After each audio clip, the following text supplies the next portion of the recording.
Morning peeps, good morning everyone, how we all doing? Hopefully you guys are all doing well. Don't forget, hit that subscribe button.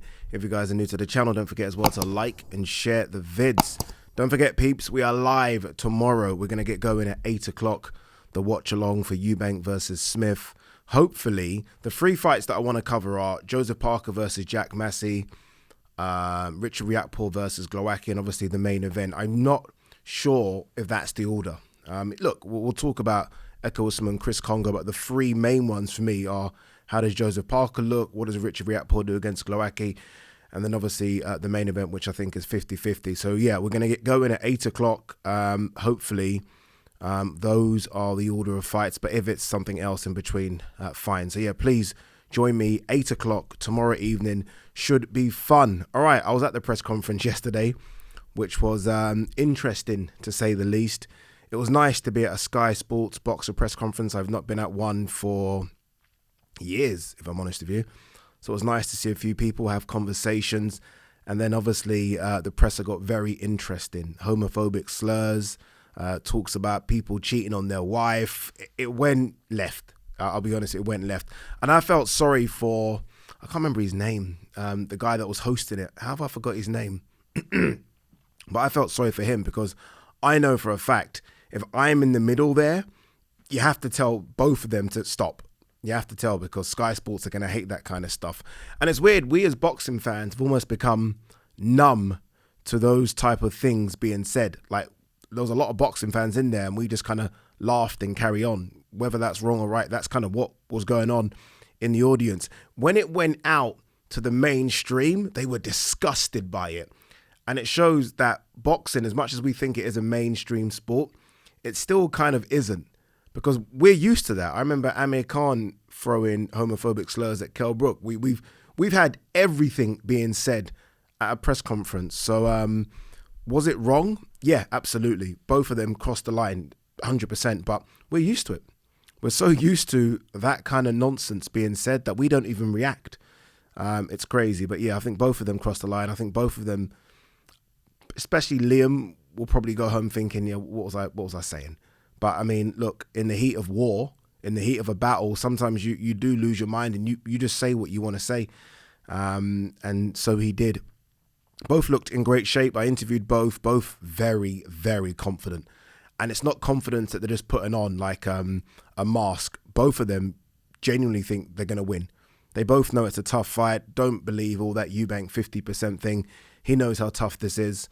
I said to him, look, I think it'll be your biggest win. I do. It's bigger than Arthur Abraham, bigger than what other ones? James DeGale. You know, Avni Yildirim win, I think, looking back, probably doesn't seem like a big win because of Yildirim's performances after. But he went into the lion's den there. He went into the lion's den, and the way in which he stopped Yildirim and looked over him, that was a good win as well. But I think this Liam Smith one, although Liam Smith's 34, I think it will be his biggest win. I really do. And same for Liam Smith. Like, Liam Smith's biggest wins, I know he was world champion under Joe Gallagher, but you think the biggest wins for Liam Smith, Liam Williams, Sam Eggington when he fought him, do you know what I mean? When he has stepped up, obviously Munguia defeat and Canelo defeat, no shame in that. He's lost. So both of them, it's their biggest win. And then look, I mean, up next for them, it could be anything. Could be anything. Sold out Manchester Arena, or the AO Arena as it's called now. But look, it could be a world title fight. It could be another big domestic fight. So winner stays on. Loser doesn't go away. I think the loser will still have big fights, but the winner stays on. I think if Liam does lose, he spoke about the 154, 160 thing. He can still make 154 comfortably. So I think there is a chance if he loses, he goes back down to 154, and then there are other fights out there. Maybe Josh Kelly. Maybe. Is that a big enough fight for Liam? I'm not quite sure. But there are big fights for both. I still am undecided as to who I think wins this. Again, you guys know if you've been following the videos, at the start I said Liam. I said Liam's going to win. It's going to be close. Liam's going to win. And there is a part of me that thinks Eubank wins the first 4 or 5 rounds. Liam wins the second half of the fight, or the third of the fight, if you like. And then the final 3 rounds is when it gets decided. So don't be surprised if this goes to a split or majority decision. Or, look, for me, it either goes split majority one way, or Eubank stops Liam. That's kind of my thinking. On the way up to Manchester, I think you guys probably saw it as well. Kell Brook was like, you know what? I want to fight the winner. It's funny because we did the live the other day and someone was talking about Kell Brook versus Josh Kelly. And I was like, you know what? I like that. I like Kell Brook versus Josh Kelly. Like, I'm a big Kell Brook fan. I have to admit, it's one of my all-time favourite British fighters. I don't know why. There's just something about him. Maybe because I've just grown up following all of his fights from British level all the way to world level. And I still think he massively underachieved. And that's crazy when you think he was a world champion and unbeaten until he fought Golovkin. But I think, like, looking back, this is a guy that should have been right there in the mix in America fighting everyone, especially at a time when 147 was hot, even 154. But yeah, Kell Brook wants another fight. I think we've all seen him in the gym, looks in decent shape. What he's doing as well, and I've seen recent videos, is that the weight is staying off. You know, Kell normally likes to balloon after fights. The weight is staying off, so maybe there is one more. Look, it's all about whether or not financially it makes sense. I mean, if it's Eubank that wins, it's an easy sell. It's an easier sell. There's been talk about Kell Brook versus Eubank for a couple of years, maybe even longer. There's always been that needle between them. When Kell took the Golovkin fight and, you know, Eubank lost his pen or whatever, there's always been that needle. So there's been something brewing for about 4 or 5 years. Is there enough in Kell left? Will people want to see it? Don't know. You've got to understand that he beat an Amir Khan that was way past his best. Look, it was a good performance, but that's Amir Khan. I mean, Chris Eubank, yes, he's 33, but still very, very fresh. So I'm not quite sure. And look, if it's Liam Smith, it's not as big a fight. You know, like Eubank Kell, Sky will chuck that on pay-per-view. It's a pay-per-view fight. It will do good. It will do really, really good numbers. A Smith Kell, I'm not quite sure if that sells. I'm not quite sure if it has the same pull. I'm not quite sure. But look, what's your feelings on Kell saying he wants to come back? He wants one more. He wants to face the winner. Do you have any interest in it? Like if it was put on the table, forget world titles, just in terms of matchups, what one excites you more? If Eubank wins, Eubank versus Janibek, Eubank versus Golovkin, Eubank versus Charlo, Eubank versus Kell. There's something about a domestic dust-up that seems to really get fans excited over here. I think Eubank Golovkin's the fight I would want to see. There's Conor Benn that's still there as well. I spoke to Eubank and I asked him about the Conor Benn fight and I thought he was going to just dismiss it. He wants it. I think he knows. Look, Eubank's not silly. I speak to people that are very, very close to that Eubank camp, and Eubank just is all about his money. And financially, him versus Conor Benn still is the biggest fight out of all those 4 or 5 guys I mentioned. So he's just looking at this stage of his career. He honestly has, I don't think, any interest in world titles. It means nothing to him. I think he's all about the Benjamins. And I think him versus Conor Benn or him versus Kell probably brings in more money. But look, I'm looking forward to the fight tomorrow. Obviously, Kell will definitely be ringside and we'll see what he has to say. We'll see if there is any interest in it. I have been told, and I don't know if this is fact, I'm not quite sure, but if Liam wins, I think there is a rematch clause in there. So if Liam wins, expect to see Liam and Eubank again. Now, I'm not quite sure if it's the same if Eubank wins. Don't know how all that works. All right, let's see if there's anything else. Floyd Mayweather versus Liam Harrison exhibition, February the 25th at the O2 Arena. We did, I think, do a video a couple of days ago talking about Floyd versus Ricky Hatton. I did say that Floyd is fighting in the UK. I don't know if that's... Honestly, I have no idea if there's an interest. Like, the O2 Arena is big. Indigo, obviously, Floyd's ego will be hurt. But does Floyd fill out the O2? I don't think he does. And this is no disrespect to Liam Harrison, but say it was like Floyd versus Amir Khan as an exhibition fight. I think that would do good numbers. I think people would be interested, and I think that does the O2. I'm not quite sure if Floyd still has that star power over here. In the Middle East, yeah, they don't get to see him. They're joining the story now. We followed the story for 25 years. I don't know if he has that pull, but look, we'll see. Aram on Fury-Usyk. I believe in the next week, venue will be determined. So basically, to translate that, basically what he's saying is in the next week, we will or won't get an offer from the Middle East. That's what they're waiting for, basically. Are the Middle East going to stump up some cash or not? If they don't, then obviously we're going to the UK. If they do, we are 1 trillion% going to the Middle East. That's what he's basically saying. I don't care where the fight is, if I'm honest. I just want to see it. I want to see the fight. I feel like at the start of 2023, fights happening, fact, and fights that are likely to happen. It's a good first 4 or 5 months. If you think about what we got this weekend, just from a UK standpoint, what we got this weekend, what we've got next weekend with Yard Beterbiev. I saw Josh Taylor yesterday. Obviously, we got that fight with Jack Catterall coming up, and then fingers crossed you get Usyk Fury, AJ's return. What else we got? Lee Wood versus Mauricio Lara. There's quite a bit going on. And then the big one for me, as big as anything that I've just mentioned, obviously Ryan Garcia, Gervonta, but one I was talking about is Inoue Fulton.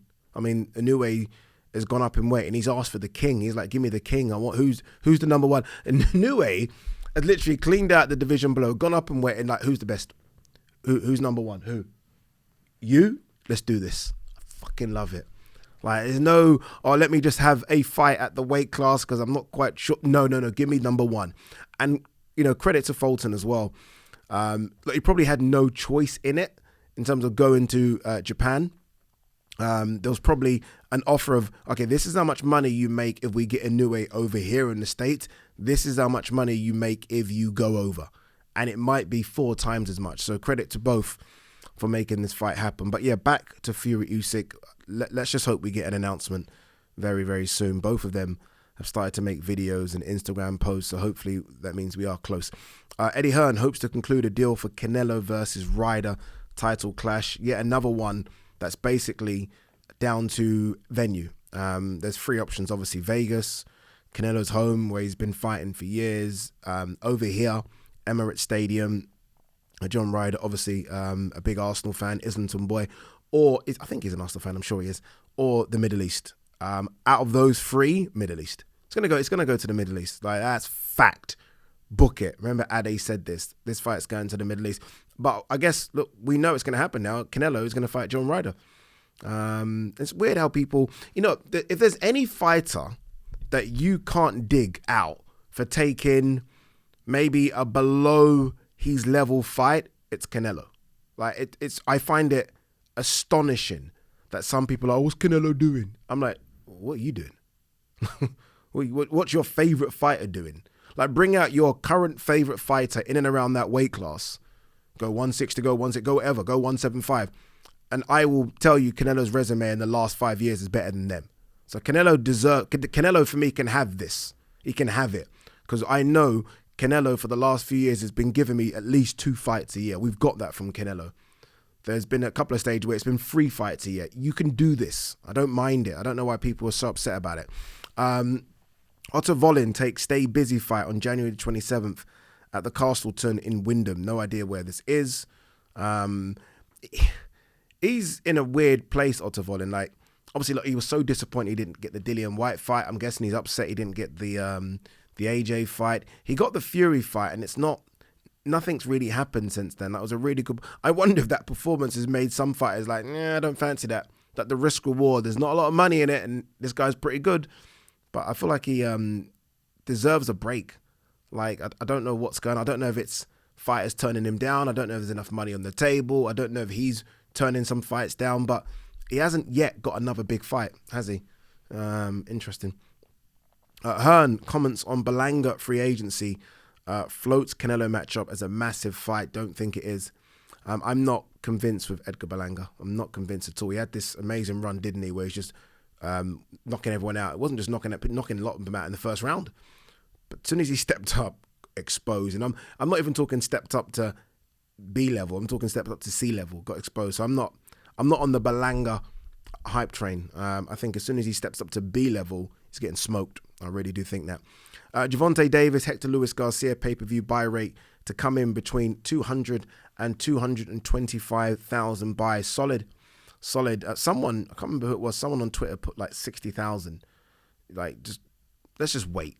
It takes at least 2 to 3 weeks for these numbers to get in. I don't know how people seem to think these numbers come in the day after. I think that's solid. You've got to be almost incredible. Like, you've got to be incredible. The fight's got to be sensational to get anything past 500,000 nowadays. It's a difficult one. But Gervonta, slowly but surely, shown that he is a pay-per-view guy. For me, anything over 200, you're a pay-per-view guy. Pay-per-view star, maybe not, but pay-per-view guy. And based on those numbers, remember, this is Hector Luis Garcia, which didn't even really get much promo. Based on those numbers, Gervonta versus Ryan will do 1 million pay-per-view buys. It's 1 million pay-per-view buys. It is, or it's very, very close. And I think it's been a long time since we've got to that 1 million, that magic 1 million mark. It felt like it was the norm when Floyd and Manny were fighting, but AJ's had it a few times as well. But of recent, not many people have touched that. Filip Hrgović, Andy Ruiz, interim heavyweight title fight ordered by the IBF. Doesn't mean anything. How many times have we seen these things like ordered? Like, even when the WBC did their convention, all these things ordered by the WBC. It's like, yeah, right, okay, you order it. I'm doing what I want to do. So look, I love it. I like the fight, but I like Andy Ruiz Wilder more. Although that talk seems to have simmered and then gone quiet and flat for a while. I don't know. Not quite sure. We'll see what happens with that. It's a good fight, but again, I want to see Andy Ruiz versus Deontay Wilder. And look, Filip Hrgović, his team should step up and fight Joe Joyce. You want a real fight? You want a real fight? Remember, you're unbeaten. How many fights has Filip Hrgović had? I'm going to guess and say 18, which is more than Joyce, by the way. Filip Hrgović, he's 30 as well. 15 fights. Fight Joe Joyce. Like the winner of that, the winner of that, forget mandatories and all. The winner of Joe Joyce Hrgović is definitely fighting for a world title next. The winner of that is do that, but they won't. You rarely hear that those two call each other out for some reason. Don't know why. Or maybe you do. I just haven't heard it. But I certainly haven't heard it with Hrgović. Joe Joyce will fight anyone. That's a fact. That guy is now officially the boogeyman of the heavyweight division. The boogeyman. Jack Massey, Parker fight is my golden ticket. Beating him will change my life. Yeah, I saw both guys. Jack Massey, massive. Some of these cruiserweights, so big, it's crazy. So big. He's a heavyweight. Joseph Parker has definitely lost weight as well. Put on size to fight Joe Joyce. Maybe the wrong idea. But he looked good, Joe Joyce. I was concerned. Like, I like Joe a lot. Every time I see him, big smiles, big cuddles, really like him. I'm a big fan of Andy Lee as well, obviously, so that's probably why as well. But yeah, Joseph Parker looks light. Jack Massey looks big. Joseph Parker in 5. Joseph Parker in 5. Diego Pacheco, Jack Cullen fight set for March 11th on DAZN, featuring Callum Smith. Spoke to Callum yesterday as well. Looks in good spirits. I asked him who's he fighting. He didn't tell me. Really and truly, if we're honest, it should be Boatsi. If Boatsi isn't fighting Bivol, and it looks like that's kind of what they might be doing, then it should be Boatsi. But look, I just want to see Callum Smith back in the ring. I think he's looked really, really good under Buddy McGirt. So aggressive, which might be his undoing if he fights a Beterbiev, because it's a straight shootout, and I guess you've got to favour Beterbiev in any shootout with anyone. But I like how aggressive he is. Looks different, looks good, looks sharp, and it was always a big 168. And he actually, even now, looks like a big 175. So I think the weight class for him is perfect. All right, let's see if there is anything else to talk about. One sec, peeps. Let's have a quick look. Let's go.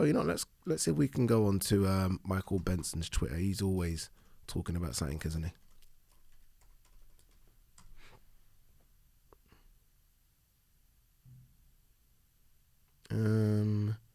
Nothing really of note. Should we go Mike Coppinger's Twitter and see what he has to say? 2 secs.